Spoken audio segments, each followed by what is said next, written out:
प्रदेश के सबसे बड़े अस्पताल एसएमएस में आखिर बन ही गया हेमेटोलॉजी का अलग विभाग। अब खून से संबंधित बीमारियों के मरीजों को मिल रही है विशेष राहत, होगा बेस्ट ट्रीटमेंट। राजधानी में सबसे बड़े सवाई मानसिंह अस्पताल में बीमारियों के अलग विभाग बने हुए हैं, जिनमें विशेषज्ञ डॉक्टरों के द्वारा मरीजों का बेहतर इलाज हो पाता है।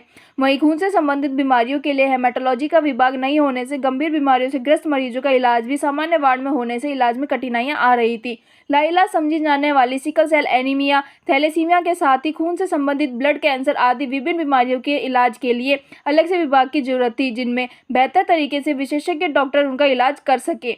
इसके लिए मरीजों को बेहतर सुविधाएं देने के उद्देश्य से सरकार ने हेमेटोलॉजी का अलग विभाग शुरू कर दिया है, जिसका पहला एचओडी डॉक्टर विष्णु शर्मा को बनाया गया है।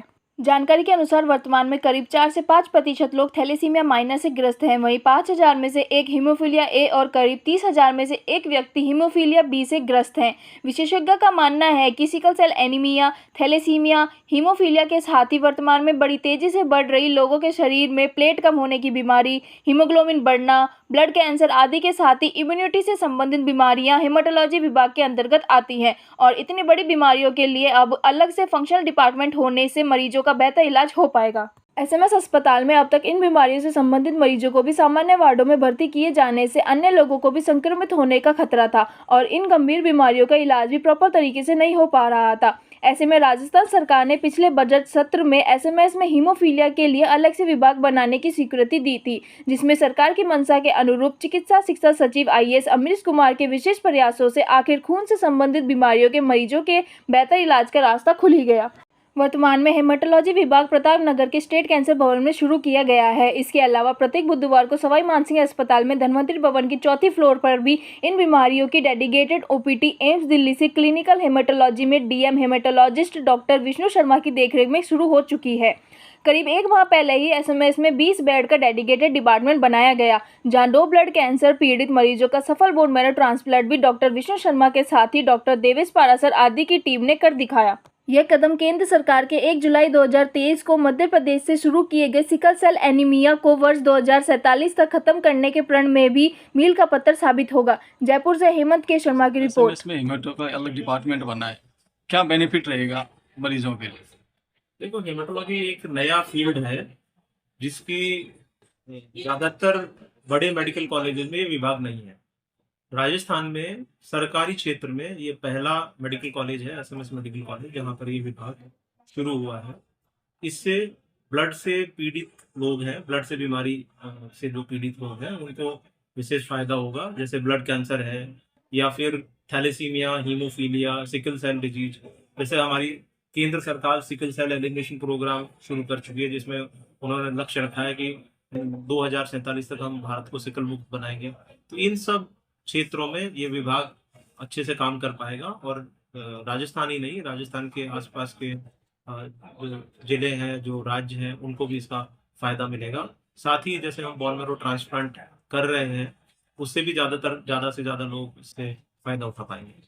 अभी इसका जो शुरुआत करिए बिरला स्टेट कैंसर से की, उस शहर से थोड़ा सा काफी दूर है, क्या कहना चाहूँगा? ये स्टेट कैंसर इंस्टीट्यूट में प्रशासन ने निर्णय लिया है कि वहाँ ये विभाग शुरू होगा। अभी तो फिलहाल एसएमएस हॉस्पिटल में संचालित है, लेकिन फाइनली डिपार्टमेंट वहाँ संचालित होगा। लेकिन ये प्रशासनिक निर्णय है, उसके हिसाब से हम काम करेंगे और ये भी शहर के अंदर है। ज़्यादा से ज़्यादा लोगों को फायदा पहुँचाने के काम करेंगे और ज़्यादा से ज़्यादा लोग फायदा अभी उठा रहे हैं। विभाग को अलग करने से क्या स्पेसिफिक अलग से आयाम स्थापित हो पाएंगे? देखो, अलग विभाग बनने से फैकल्टी इसमें ज़्यादा आ पाएंगी। हम इसमें डीएम प्रोग्राम शुरू कर पाएंगे, जिससे हमारे यहाँ पर जो डीएम की पढ़ाई करने वाले डॉक्टर्स हैं वो आएंगे और ज़्यादा से ज़्यादा लोगों को हम इसमें प्रशिक्षित कर पाएंगे। और अलग विभाग बनने से डेडिकेटेड केयर लोगों को मिलेगी, जिससे हम और नए क्षेत्र है, जैसे कि कार टी सेल एक नया इलाज पद्धति है, वो हम शुरू कर सकते हैं। हमारे अभी जितने रिसोर्सेज है उसमें भी शुरू करा जा सकता है। ट्रांसप्लांट क्षेत्र में भी ज़्यादा हम वृद्धि कर सकते हैं और बाकी ब्लड कैंसर या और जो ब्लड से पीड़ित लोग हैं उनकी ज़्यादा से ज़्यादा लोगों को सहायता कर पाएंगे। एसएमएस में ये हेमेटोलॉजी का अलग से डिपार्टमेंट बना है, आप इसके प्रमुख हो, क्या विशेषता है, क्या फ़ायदा मिलेगा लोगों को? ऐसे ही यहाँ पे ऑन्कोलॉजी डिपार्टमेंट की एक श्रृंखला है, जिसमें सर्जिकल ऑन्कोलॉजी है, रेडियोथेरेपी है, मेडिकल ऑन्कोलॉजी डिपार्टमेंट है, इवन टू पैलिएटिव मेडिसिन पहले से यहाँ संचालित था। लेकिन हीमेटोलॉजी डिपार्टमेंट क्या है कि राज्य सरकार ने एक बहुत अच्छा पहल कदम उठाया है, जिससे एनीमिया के पेशेंट है, थैलीसीमिया के पेशेंट है, हीमोफीलिया के पेशेंट है, इनको बहुत बड़ा लाभ है। पेशेंट क्या है कि मेडिसिन अंडर ट्रीट होते थे ये, तो ये एक राजस्थान के लिए एक अनूठा और एक पहला विभाग ऐसा बना है, क्योंकि सरकार की योजनाओं में palliative medicine, haematology medicine, sport की डिपार्टमेंट पहले से आयाम थे, लेकिन पहली बार डॉक्टर विष्णु शर्मा जी के नेतृत्व में एसएमएस मेडिकल कॉलेज को इस तरह की एक फैसिलिटी आम जनता को मिली है। बहुत सारे पेशेंट पीड़ित होते हैं, उनका इलाज प्रॉपर तरीके से रिसर्च के द्वारा कैसे किया जाए, तो इसको ऑन्को की संपूर्ण दृष्टि को देखते हुए इस डिपार्टमेंट ने बहुत अच्छा काम यहाँ पे स्टार्ट किया है। नाम बताओ। मेरा नाम हेमराज गुप्ता है, मैं सीनियर नर्सिंग ऑफिसर ऑन्कोलॉजी विभाग से।